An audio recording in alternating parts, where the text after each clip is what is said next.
안녕하세요. 저는 남서울대학교의 신예경 교수입니다.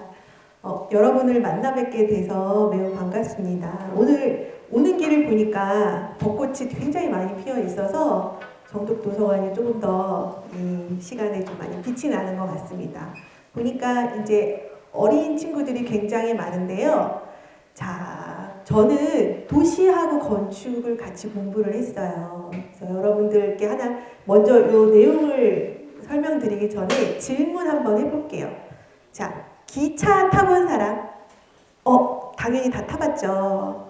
그러면 자동차 타본 사람? 당연히 타봤죠. 자, 그러면 기차하고 자동차의 다른 점은 뭘까요? 얘기해 보세요. 도로를 달리고 아주 정확했어요. 또 얘기해 보세요. 네? 바퀴수가 달라요. 맞아요. 또 얘기해 보세요. 자동차는 바퀴에 구멍을 쉽게 나는데 기차는 바퀴 구멍이 쉽게 안 나요. 바퀴 구멍이 쉽게 안 나요. 또 얘기해 보세요. 기차는 열어대고 자동차는 하늘에. 맞아요. 여러분들 얘기해 주신 게 마지막으로 지하철 보니까 앞에 조종사 있고 뒤에 조종사 있는데 차는 그냥 앞에 조종사 한 대만 있어요. 운전자가 한 사람이고 앞에만 있고, 그죠? 네, 맞아요. 여러분 말씀해 주신 게 다 맞아요. 우리가 여기에서 어딘가를 이동할 때에는 사실 여러 가지 교통수단을 이용하는데 뭐 자전거도 있고 걸어서 갈 수도 있고 자동차를 탈 수도 있고 기차를 탈 수도 있고 비행기를 탈 수도 있죠. 그죠? 근데 그 중에서 저는 이제 기차를 주로 연구를 했는데 기차는 그 도시의 공간과 굉장히 밀접한 관계가 있어요. 그래서 저는 철도는 어떻게 도시를 변화시키는가 이거를 중심으로 여러분들에게 조금 재밌게 풀어가 보도록 하겠습니다. 자, 여기 오른쪽에 보이는 게 최초의 증기 기관차예요. 지금부터 올해가 2023년이니까 증기 기관차가 첫 번째로 생긴 게 1814년이거든요. 자그마치 200년이 넘는 시간 전에 증기 기관차를 영국에서 스티븐슨이라는 사람이 발명을 했습니다.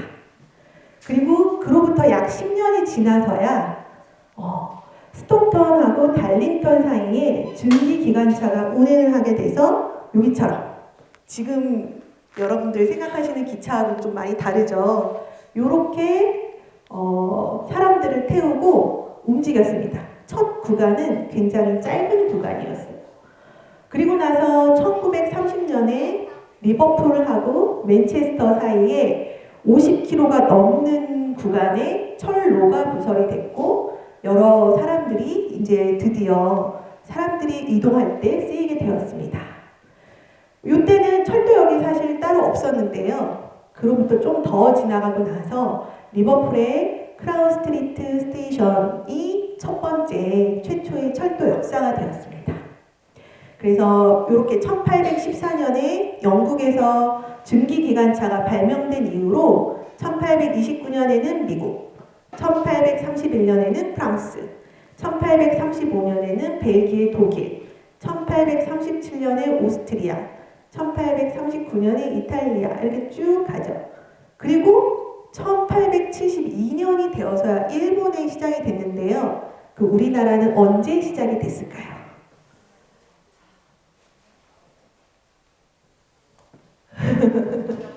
얘기해 볼래요?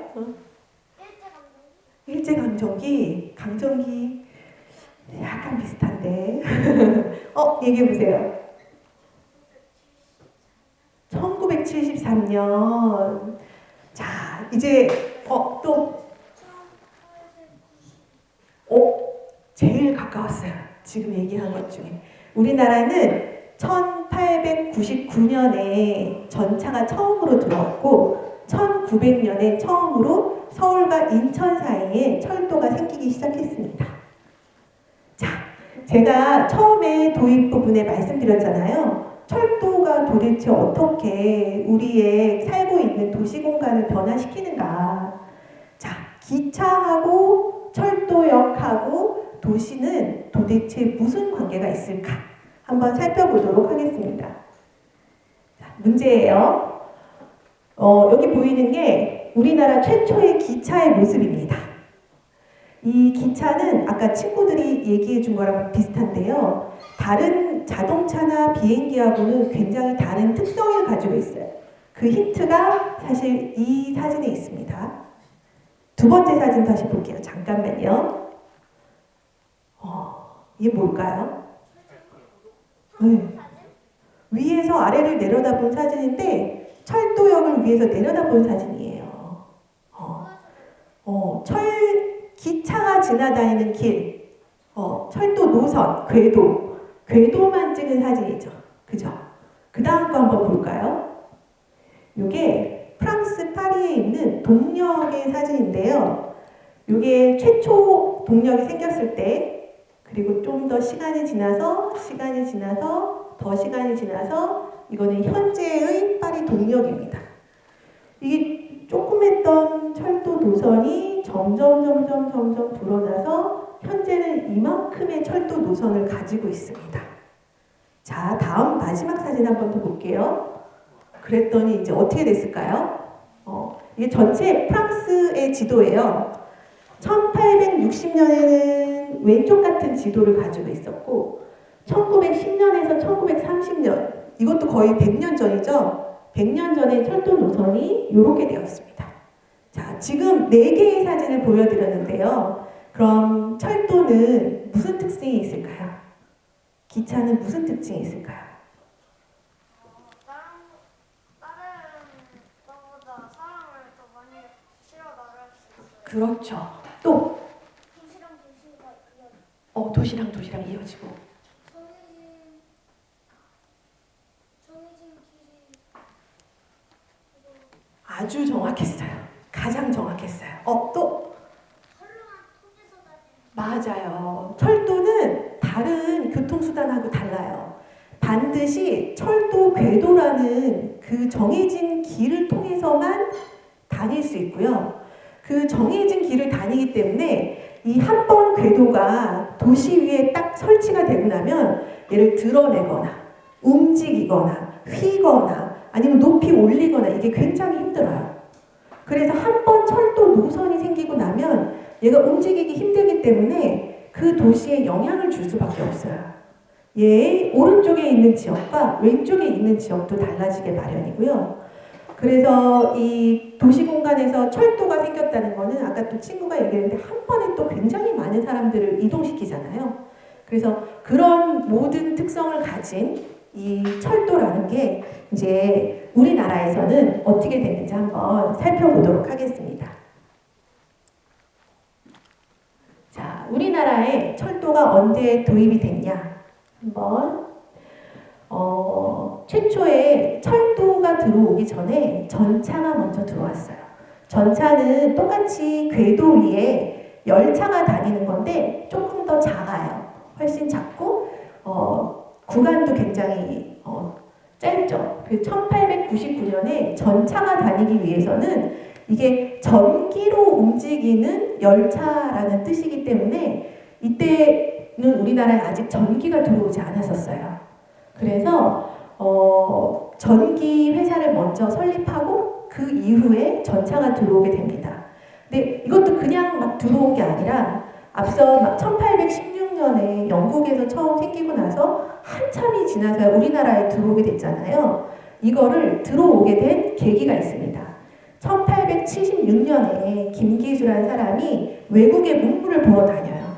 외국의 문물을 보러 다녔다가 기차를 보게 된 거죠. 그리고 1889년에 이하영이라는 사람이 미국으로 갔다가 철도 기관차를 보고 깜짝 놀라서 우리나라에 도입해야겠다. 이래서 그 철도 기관차의 모형을 우리나라로 갖고 들어와서 임금님께 보여드립니다.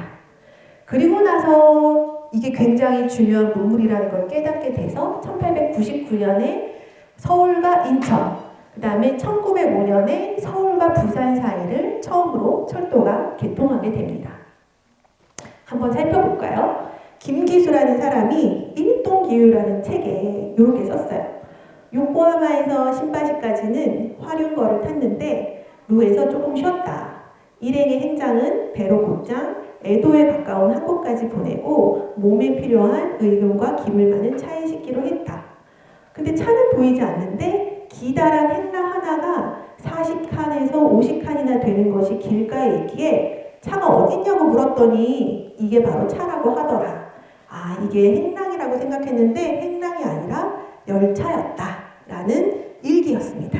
다음 것도 살펴볼게요. 민영환이라는 사람이 1896년에 러시아 황제 대관식을 참석하기 위해서 저기 세계 지도에 요 빨간색 노선으로 대륙에서는 기차를, 여기에서는 배를 이동해서 전부 한번 세계 일주를 하게 됩니다. 그래서 4월 30일 음력 18일 흐릿 여기서 화륜거를 타고 동쪽에 있는 미국 뉴욕으로 갈 것이다. 1시간에 90리를 갈 수 있다고 한다. 지나는 곳은 강옆으로 길이 험한데 산에는 교량을 세우고 물에는 다리를 놓고 새로 궤도를 설치해서 바람이 달리고 번개가 치는 듯하니 보던 것이 금방 지나가서 거의 꿈속을 헤매는 것 같고 확실치 아니해서 능히 기억할 수가 없다. 그래서 이런 기록을 남겼고요. 여기에 사진이 남겨져 있습니다. 이래서 드디어 우리나라에 철도 도입에 대한 얘기가 무르익기 시작하고 1883년에 요때 신문으로 한성순보에 기사가 납니다. 철도 가설에 대해서 이제 나라에서 거론을 하기 시작해서 우리나라에 철도와 전신과 우편과 전등 이런 것들을 설치하자 이런 얘기가 신문 기사로 나타나기 시작합니다. 자, 그렇게 해서 우리나라에 철도 관련 시설물들이 쭈루루룩 이렇게 다 지어지게 됩니다. 자, 여기는 조선물산공진의 철도 특설관이고요. 1910년의 부산역의 모습입니다. 요게 부산역이에요. 1910년이면 지금부터 210년 전, 110년 전이잖아요. 그때 뭐 여기 지금 우리 뭐 한국은행 뭐 이런 것과 유사한 서양식의 건축물들이 최초로 우리나라에 들어오게 됩니다.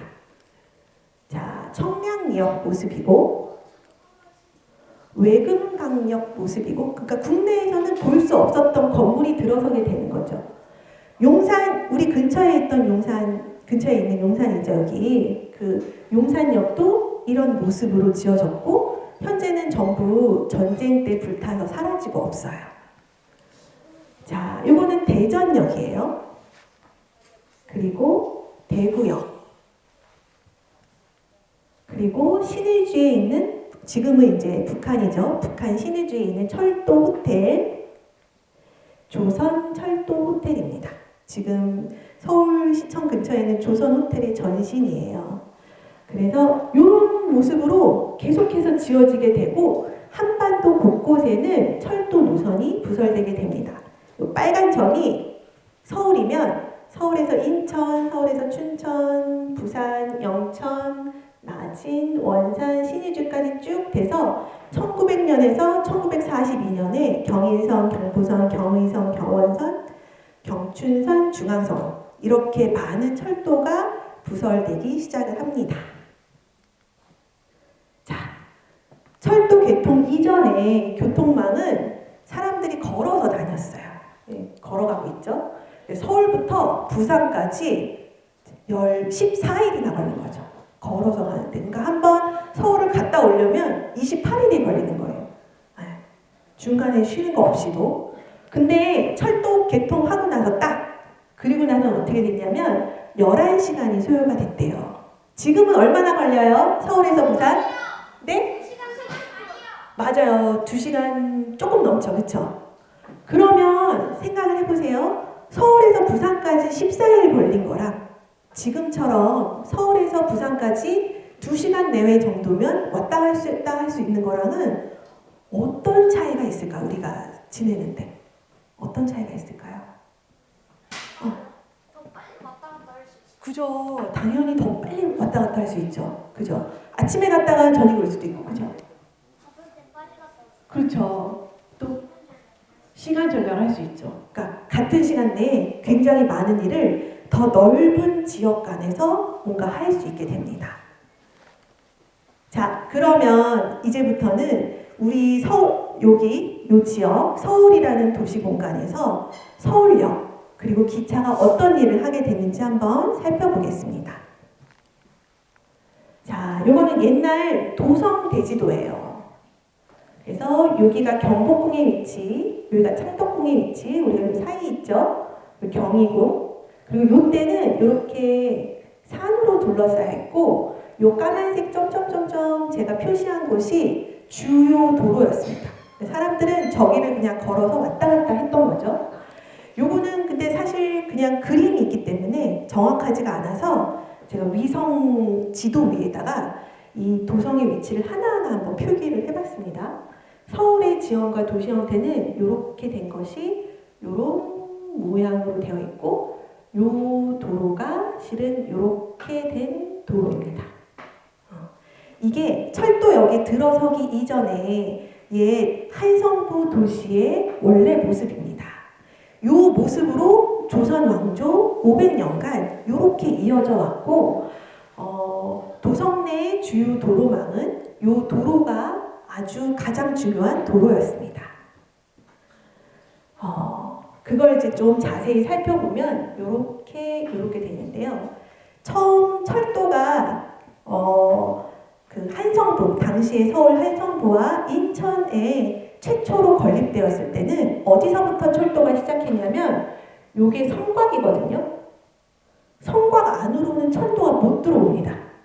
왜냐면 성곽을 부시고 들어와야 하기 때문에 못 들어오고 어디서 했냐면 여기에 서대문 정거장, 여기에 남대문 정거장을 만들어서 처음으로 여기서 시작해서 이렇게 내려가서 인천까지 가는 철도 노선이 설립되었습니다.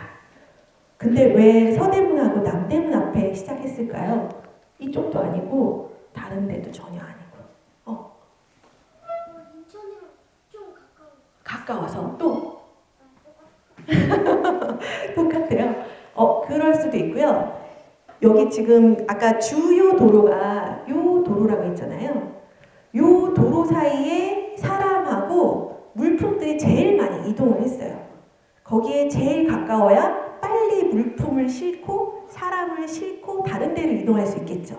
그러니까 최대한 가까운 데에 하는데 성 안에는 설치를 안 했던 거예요. 성 밖에. 그렇게 해서 설치를 해서 합니다. 잘 보면 아까 그 도성 대지도였잖아요. 도성 대지도의 서대문 쪽과 남대문 쪽을 제가 확대를 해서 이렇게 했어요. 요 길들이 주로 사람들이 다니던 주요 길이었어요. 그리고 주로 이 남대문을 통해서는 물자가 많이 왔다 갔다 하고 서대문을 통해서는 대중국 외교를 했습니다. 그러니까 우리나라 왕이나 신하들이 중국으로 이동할 때는 주로 서대문. 그 다음에 남대문, 우리가 남대문 시장 그럼 되게 유명하잖아요. 그래서 성 안에 있는 모든 사람들이 필요로 하는 모든 물품들, 생활 물품들은 주로 남대문을 통해서 왔다 갔다 했어요. 그래서 서대문과 남대문을 거쳐서 다른 길로 가는, 인천으로 가는 이런 기차가 만들어지게 됐던 거죠. 자, 요 지도 뭘까요? 어느 지역의 지도일까요? 서울이죠, 그죠? 딱 보면 알겠죠? 이 맨 바깥에 있는 게 지금의 서울 지도예요. 그리고 여기 이렇게 빗금친 게 아까 얘기했던 한성부의 지도예요. 빨간 점이 서울역입니다. 우리 원래 처음에 서울의 도시는 요만큼이었는데 현재는 이렇게 불어나서 이런 모양이 됐고 요 사이를 지나간 게 지금 한강이에요. 그랬더니 서울역의 위치가 어떻게 됐어요? 옛날에는 성곽 밖에 요 남대문 앞에 서울역이 있었는데 지금 어떻게 됐어요? 그죠? 서울의 한 중간에 딱 들어오게 됐죠. 이렇게 된 데에는 기차역이 굉장한 중요한 역할을 했기 때문에 이렇게 됐다고 생각하시면 돼요. 자, 요 서울역의 위치가 여기고 위성사진에서 서울역의 범위를 제가 이렇게 잡아봤어요. 그랬더니 여기도 좀 보이는 게 있어요. 여기는 뭔가 되게 밀집돼 보이고 여기는 굉장히 뭐가 없는 것처럼 보여요. 요 남대문을 중심으로 여기는 높은 빌딩이 가득하고 여기는 아직 덜한 거죠. 요것도 다 이유가 있게 됩니다. 뒤에 가서 설명을 드릴게요. 자, 서울역은 사실 아까 서대문역, 남대문역 설명을 드렸는데 서대문역이 아니라 남대문역이 계속해서 자라나서 123년간 같은 역으로 기능을 유지해 오다가 지금의 서울역의 모습을 띠게 됩니다. 이게 최초의 남대문역 모습이에요. 1900년에. 네. 그래서 아주 작았죠. 아주 작았습니다. 왜냐하면 이때는 별로 중요하지 않은 역이었고 서대문역이 훨씬 중요했기 때문에 대충 지었어요. 그랬는데 이제 이게 우리 어떻게 변화했는지를 보여주는 거예요. 1901년에 남대문 정거장의 모습, 그 다음에 한국전쟁 이후에 1959년의 모습, 89년의 모습, 2010년의 모습입니다. 자, 그래서 제가 이제 서울역 관련 시설물들을 사실 이렇게 전부 다 표시를 해놨는데요. 1900년 이전에는 철도역이 없었기 때문에 아무것도 없는 땅이었다면 1900년에 이렇게 남대문역, 그 다음에 1915년에는 얘가 점점 이용하는 사람들이 많아져서 이렇게 불어났습니다. 그 다음 1925년에는 여러분 지금 가보시면 서울역 앞에 문화역 서울 284라고 옛 서울역 보이시잖아요. 그때 이게 이제 그 건물이 1925년에 지어졌습니다. 그래서 57년에 옆에 남부역사가 지어지고요. 1969년에 여기 대중교통센터가 생깁니다. 75년에 또 다른 역이 생기게 되고 89년에는 1988년에 서울 올림픽이 있었거든요. 올림픽 이후에 이 부분이 더 불어나게 돼서 뒤까지 쭉 이어지고 2004년에 KTX가 처음 개통될 때 이렇게 불어나게 됩니다.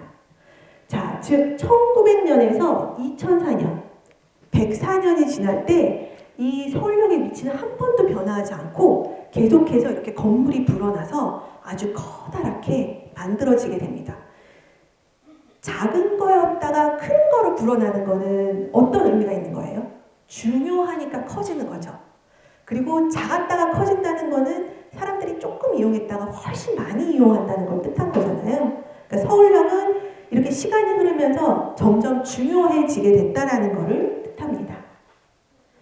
처음에 이렇게 갓을 쓰고 한복을 입은 사람들이 철도를 처음 이렇게 삽을 떠서 철도를 부설하기 시작할 때 찍은 사진이에요. 그리고 노량진역의 모습이고 처음에 인천에 생긴 인천역의 모습도 이렇게 돼 있습니다. 네, 항만에 이렇게 배가 다니는 항만에 가까이 지었는데 이것도 외국에서 들어오는 물품이 항구로 들어오잖아요. 그 물자를 바로 앞에 철도역을 지어서 거기서 바로 싣고 서울까지 오기 쉽게 만들도록 하기 위해서 이렇게 되었습니다. 이제 우리가 볼 수 있는 한강 철도의 옛 모습이라고 생각하시면 되고요. 한강 건널 때 우리 항상 다리 지나가잖아요. 예. 그 다음에 경부철도 개통식은 남대문에서 1905년에 했고 경부철도라는 거는 서울과 부산 사이를 잇는 철도였습니다. 굉장히 성대하게 열렸죠.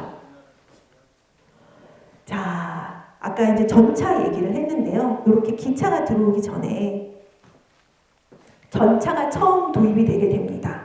1898년에 미국인 콜브란과 보스트윙이 전기 회사를 설립하게 됩니다.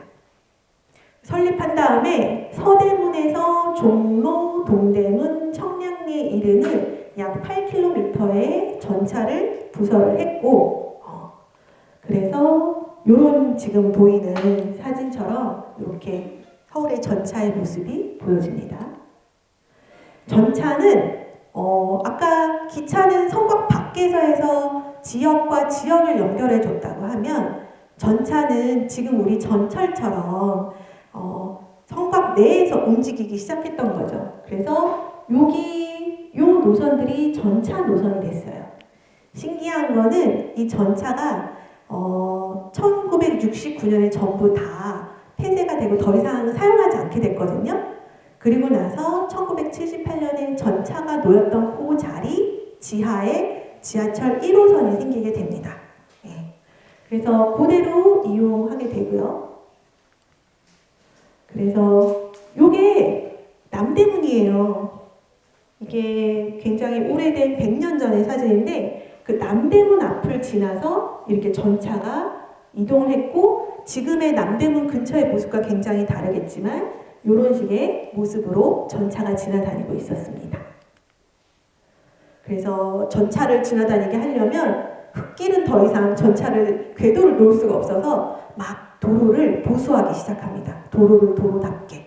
그리고 더 넓히고 이때는 우마, 그러니까 말과 소가 이끄는 수레가 굉장히 많았어서 그 말과 소가 이끄는 수레랑 기차, 전차가 같이 움직일 수 있도록 도로를 확장하고 넓히고 단단하게 하는 그런 개보수 공사를 합니다. 그래서 초창기에는 요만큼만 했다면 1930년, 20년이 지나고 나서는 이렇게 많은 도로에 개수를 시행하게 됩니다.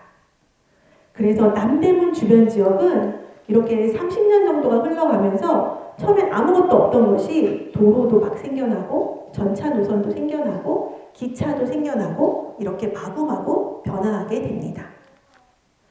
그래서 남대문역 주변 전차는 이렇게 많이 운행을 하게 됐는데 점점 이용하는 사람들이 많아지게 되면서 문제가 생기기 시작했습니다.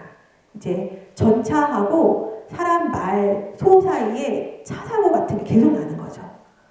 그래서 뭐를 하기 시작을 하냐면 성곽을 철거해야 한다. 이런 논의들이 진행이 됩니다. 그래서 우리 지금 남대문은 보이지만 남대문 옆에 성곽 보이지 않죠? 실은 이거 다 있었거든요. 근데 그거 없어지게 된 게 실은 요거 때문이라, 요거가 시초라고 할 수 있는 거죠. 1907년부터 1939년, 이 한 30년 사이에 남대문 옆에 이렇게 성곽들이 있었던 걸 전부 다 없애서 현재 1940년대처럼 이렇게 전차가 편안하게 다니게, 무마차가 편안하게 다니게 이렇게 하고 성곽은 모두 헐리게 됩니다. 조선 총독부에서 차마가 폭주하던 곳인데 전차마저 광안대를 관통해서 서로 피하기가 어렵게 되고 교통 운수의 편의상 방도를 취해야 한다. 그래서 좌우의 성을 자꾸 무너뜨리자. 이런 내용을 올립니다. 그래서 정말 성벽이 허물어지게 되었습니다. 그러다가 점점 서대문역을 이용하는 사람들이 점점 줄어들게 돼요. 남대문이 너무 편해서. 남대문이 사람들도 많고 물자도 많으니까 서대문까지 갈 사람들이 별로 없어져서 이용하는 비율이 점점 낮아지게 돼서 서대문역을 폐지하게 됩니다. 그래서 이것처럼 서대문에서 인천까지 갔던 게 서대문 딱 폐지해버리고 남대문에서 인천으로 가게 하자 이렇게 해버립니다. 그래서 더 이상 서대문은 운행하지 않게 되고 남대문역을 차라리 크게 불리자 이렇게 됐던 거죠. 그래서 1923년에 경성역, 지금 문화역 서울 284라는 건축물을 건립하게 됩니다. 그래서 경성역은 현재 이런 모습으로 1925년에 완공을 하게 되었습니다. 자, 그러면 서울역에서는 이런 일이 벌어졌는데요. 그 밑에 하나 역만 더 내려가면 용산이 있어요. 용산에서는 사실 이때 군부대가 주둔하고 있었어요. 일본의 군부대가. 그래서 그 용산 근처에 일본인이 굉장히 많이 살게 되었고 그리고 철도 관련 시설물들을 가득 넣어두게 되었습니다. 지금은 현재 용산 보면 철도 병원이 있고요. 그 옆에 철도 고등학교가 있거든요. 그게 그때에 남아있던 게 그대로 있는 거고요. 그런 지금 사진들이 요거가 되는 거죠. 용산역이 조그맸던 게 점점 커져서 더 크게 건립을 하게 되고 현재 있는 철도병원, 철도관사는 철도 종사자들이 머무는 숙소였어요. 숙소도 어마어마하게 이렇게 건립을 하게 됩니다. 자, 지금 서울의 인구는 몇만 명일까요? 2천만 명. 1,000만 명. 72만 명. 약 900만 명 정도로 되는 걸로 알고 있어요. 아까 최초 조선의 서울이었던 한성부에서는 약 20만 정도였어요. 그래서 요 20만 정도의 인구가 일제강점기를 거쳐서 40년이 됐을 때 100만 명이 됩니다. 100만 명을 넘어서게 됩니다. 5배 이상 불어나게 되는 거죠.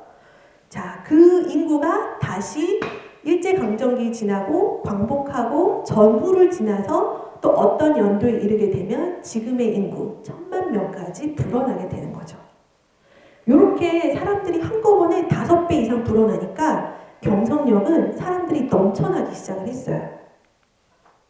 자, 그래서 도시는 변화하기 시작을 합니다.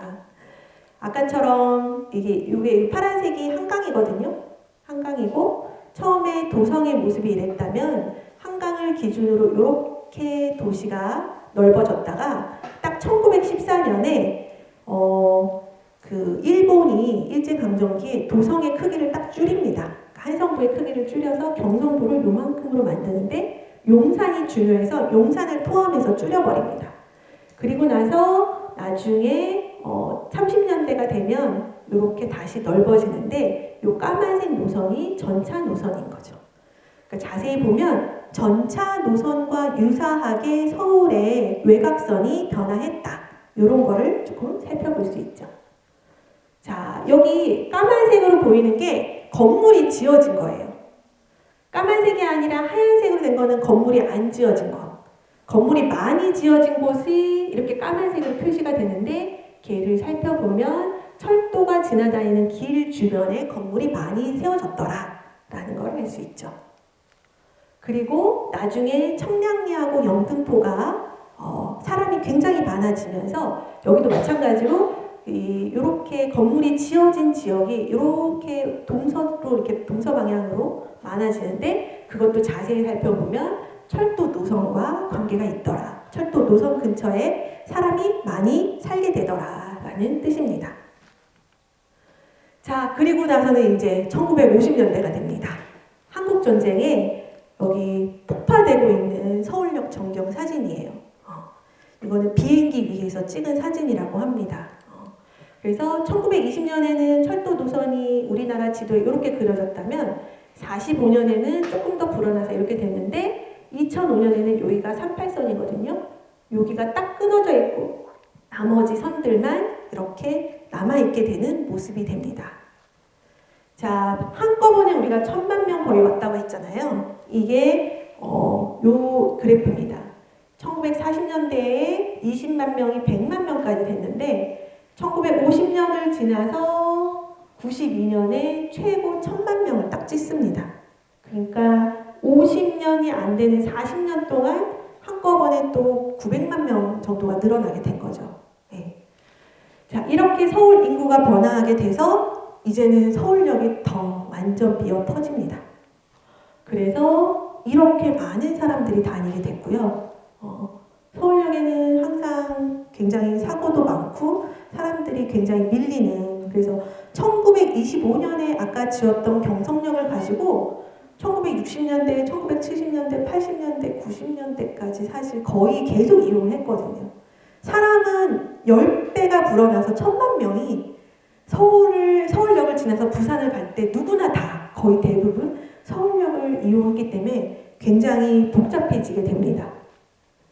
그리고 1960년대가 되면 이제 자동차가 굉장히 많아지게 되는 거죠. 그래서 이때의 자동차는 이렇게 되고 버스도 다니고 전차까지 다니는 모습이 보여집니다. 여기 서울역 앞이에요. 서울역이 여기 있고. 자, 그게 이제 70년대 후반이 되면 자동차가 대세가 돼서 말하자면 자동차를 위한 길들이 많이 늘어나게 됩니다. 그래서 자동차가 빨리 다니게끔 고가도로가 생기고 고속도로가 생기고 자동차 전용도로가 생기기 시작해서 지금 서울역 주변에 이렇게 고가도로가 생깁니다. 그래서 이렇게 지하도로, 자동차도로 이런 것들이 굉장히 많이 생기기 시작했고요. 그렇게 된 이유가 뭐냐면 차도 양편의 인도에는 높이 1m 철책이 돼서 사람이 절대 못 들어가게 한다. 차만 빠르게 이용할 수 있도록 해야 한다. 그렇게 해서 서울역 중앙청 사이에 차량 전용 도로를 만들어야 한다. 이렇게 신문 기사에 나올 정도로 자동차가 굉장히 중요해지게 됐습니다. 그래서 지금 여기가 서울역이라면 여기 아무것도 없는데 이 하얀색 선이 고가도로 선이에요. 고가도로가 굉장히 많아지게 됩니다. 60년대, 70년대, 80년대 이렇게 굉장히 많아지게 되고요. 그 고가도로는 현재 이런 모습으로 이렇게 많이 부설되게 됩니다. 그런데 아까 제가 잠깐 얘기 드렸죠. 철도가 있으면 철도 건너편으로 차가 이동하기 위해서 이 고가도로 없이는 못 가거든요. 그러니까 서울역 앞부분은 이렇게 굉장히 높은 건물과 많은 도시화가 진행이 돼서 굉장히 발달이 이루었는데 이 뒤편은 그렇게 되지 못했습니다. 철도 노선 때문에 단절돼 있기 때문에요. 그리고 1988년 서울올림픽을 기준으로 더 이상 이렇게 발전이 철도 노선 양쪽이 달라지게 돼서는 안 되겠다. 이래서 그 철도 위를 덮는 형태의 역이 건립되게 됩니다. 그래서 이렇게 지금 서울 문화역 284가 있고 그 뒤편으로 이렇게 철도역이 건립이 되고 이 옆으로 이렇게 고가도로가 지나가는 형태로 철도역이 건립되었습니다. 그런데 현재는 이렇게 됐죠. 이렇게 돼서 여기가 이제 KTX 고속철도 역사가 드러나게 된 거고 지금은 서울로 7017이 된 그 고가도로가 예전에는 이렇게 차량이 다녔던 그 고가도로입니다. 그래서 현재는 서울로 7017로 이렇게 되었습니다. 자, 지금은 사람이 더 중요하고 자동차보다. 그래서 사람이 다닐 수 있는 길로 만들어주는 게 도시의 이슈가 돼서 도시 공간에 이런 길들을 많이 활용하고 서울역 옆에 이렇게 짓게 된 거죠. 자, 그럼 다시 처음에 제가 질문 드렸던 그 문제를 다시 왔습니다. 자, 철도는 어떻게 도시를 변화시켰을까요? 철도가 도시랑 굉장히 밀접한 관련이 있고 우리가 늘 타고 다니는 전철이 지하로 다니고 있고 이런 것들을 보면 도시에서 일어나는 일들이 단순히 이루어지는 게 아니고 되게 오랜 시간 동안 하나하나 켜켜이 쌓여서 이렇게 도시 공간을 변화시킨다는 걸 알 수 있게 돼 있죠. 이렇게 되는 이유는 철도만의 특성입니다. 네. 여기까지 잘 들어주셨습니다. 감사합니다.